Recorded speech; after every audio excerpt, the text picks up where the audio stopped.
Hi, I'm Ashley, and I'm the bravest girl in the world. Like, literally. Once on a picnic when I was 7, I spotted a thief running away with a little girl's necklace. I picked a trash bin and threw it right at him.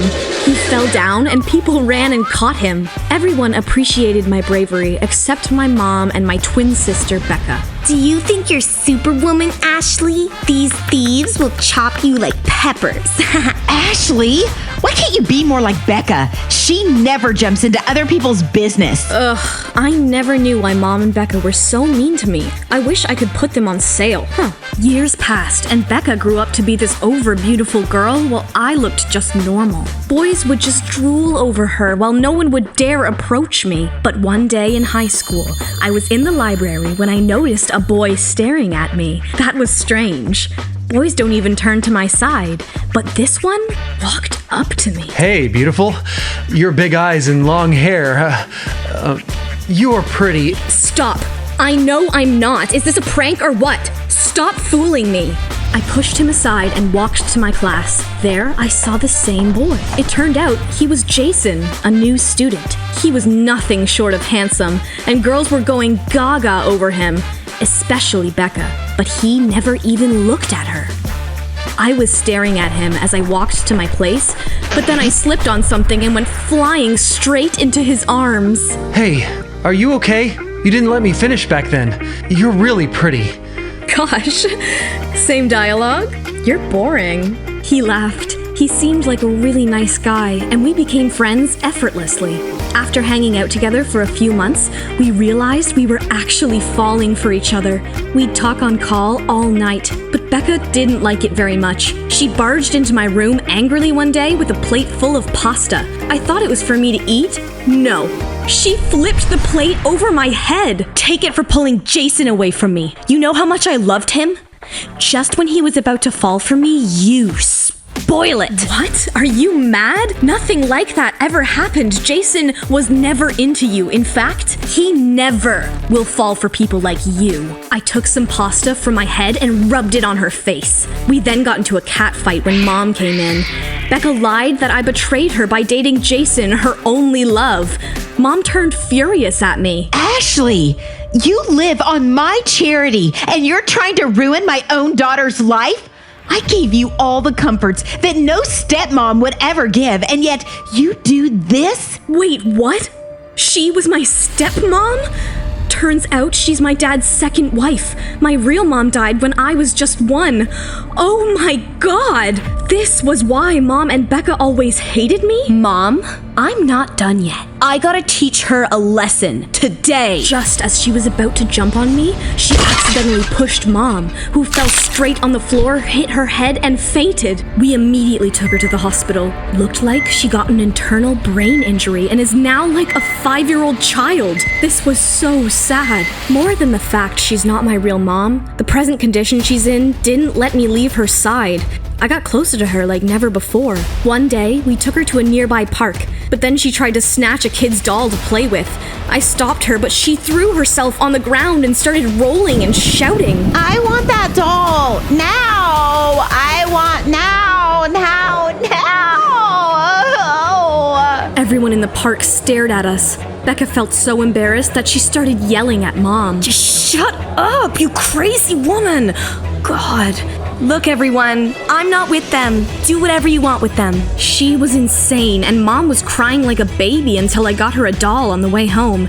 Day by day, I realized how serious Mom's situation was, and I really needed money to get her treated, so I took up a part-time job at a nearby cafe. But what shocked me more was seeing Becca totally lost in her own life and never caring for Mom. How could she do that to a woman who loved her so much? I wish I could give her some hard lessons, but Mom took that burden off me. One evening, as Becca was getting ready for a date, Mom picked her dress and put it in the bonfire. Whoa, the dress was in flames, and Becca was too. She held Mom's hand angrily. You lady! You know how costly this is? Gosh, this is getting too much! I can't stay with this mad lot anymore. Both of you, just leave my house now. What? Then I came to know that Mom had already transferred the house to Becca's name. Now I had no option but to leave with Mom, to nowhere I know. Becca asked us to leave everything and go empty-handed. I looked into my mom's eyes. She had no clue what was happening. Yay! We'll leave! Ashley, time for picnic! Picnic! Picnic! I held her hand and left the house. I knew Jason was out of the country for higher studies, and I couldn't even talk to him now because Becca took my phone, too. I remembered a distant relative's place. When I reached and banged on her door, she peeped out from the window and said her home isn't some mental asylum. We had to leave. I know it's difficult to stay on the streets of such a big city with so little money, so I thought it would be better to move to Mom's native countryside. We took a bus that same night. It was a small village with farms, forests, and rivers. I made a tent under a big tree to stay in, and then I started visiting all the houses there, asking if they had some work for me. That's when I heard some cry and a water splash sound from the nearby pond. I ran and noticed a man was drowning. I immediately jumped in the water and dragged him out safely. He was unconscious, and I pressed hard on his belly to get all the water out. A few minutes later, he was completely fine. Thank you so much, my dear. You didn't care about your own life and saved me. Not a big deal, sir. I know swimming. Anyways, good to see you're okay. You look new here. Who are you? When I told him the whole story, he hired me to work on one of his many flower gardens. He also gave me a room in his guest house to live in. My life got a new beginning. Jason was still in my heart, and I terribly missed him. While I worked on the garden collecting flowers, Mom would fly across the shrubs like a bee.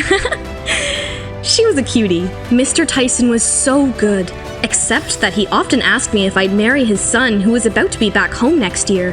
One day, when I was feeding my mom, he came to me and asked about it again. Mr. Tyson, I never said this to anyone. You're the first person I'm telling this to. I'm only into girls and never boys. I'm sure you'd not want to spoil your son's life. Saying that, I walked off, because it was the first time I had told such a big lie and couldn't make eye contact with him. I hoped finally now he'd stop nudging me on that. But this wasn't my only issue in the village. There was one more thing more hurtful. Some people had a habit of laughing at my mom.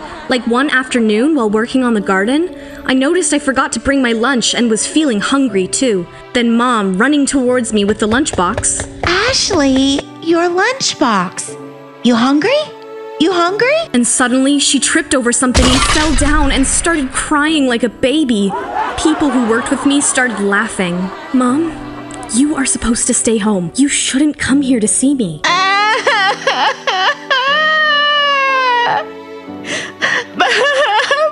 Ashley, you hungry? You hungry? I hugged her. This time I knew I was the mother here. Suddenly, there was a lot of commotion and I heard a lot of noise. I ran and saw a big crowd. Turned out, the wall of the dam is leaking, and if it breaks, half the village will drown. I thought of a plan. I went to the site and started digging away for the water to flow outside of the village, but I couldn't do it alone, so I pleaded the villagers. Come on, people! I know I can get you all out of this problem, but I just need help. Let's make a way towards the outer edge of the village so that even if the dam breaks, the water would move there. Mr. Tyson was there too. He motivated them all and everybody joined me. We picked our shovels and started digging. Mom was motivating everyone by cheering them up and clapping for them. After a couple of hours, we successfully created an alternate path. The dam did break, and the water rushed to the outer ring of the village, just like I expected. Some people went on their knees to thank me. Mr. Tyson appreciated me too. I'm really proud of you, Ashley. You're an inspiration for all the people. You've saved our village and the lives of so many people. Would you like to marry my son? But, Mr. Tyson, I told you I'm Come on, I'm a 50-year-old man. You can't fool me.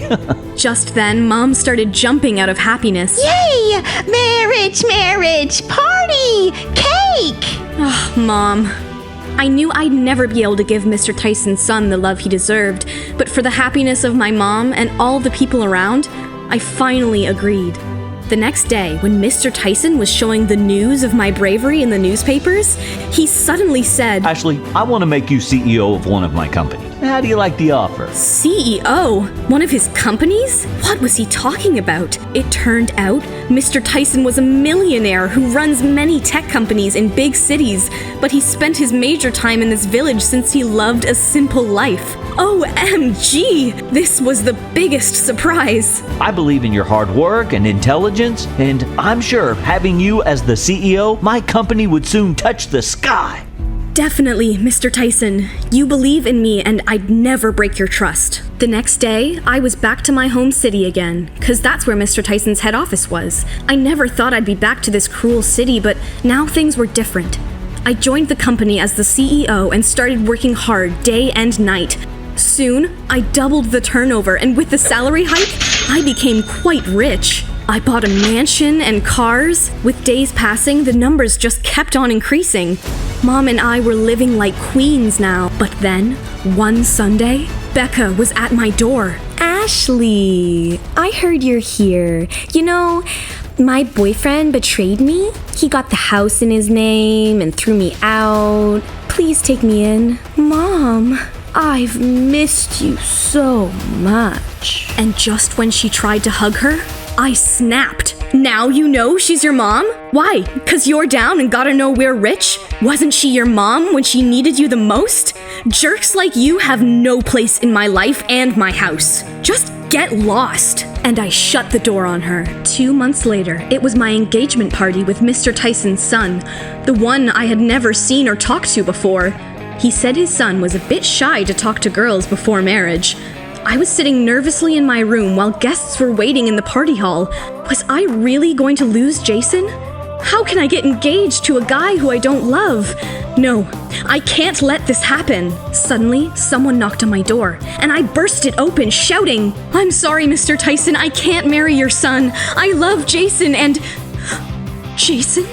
You? Turns out, Mr. Tyson's son was Jason himself. We hugged each other and he lifted me up in the air. Ashley, I was wondering where you might be, or if I'd lose you. That's when Dad once sent me your photo and said everything. I promised him you were straight. And we decided to wait for this surprise. I love you. My eyes were filled with tears as he put a ring in my finger. Oh my God, my life was picture perfect now.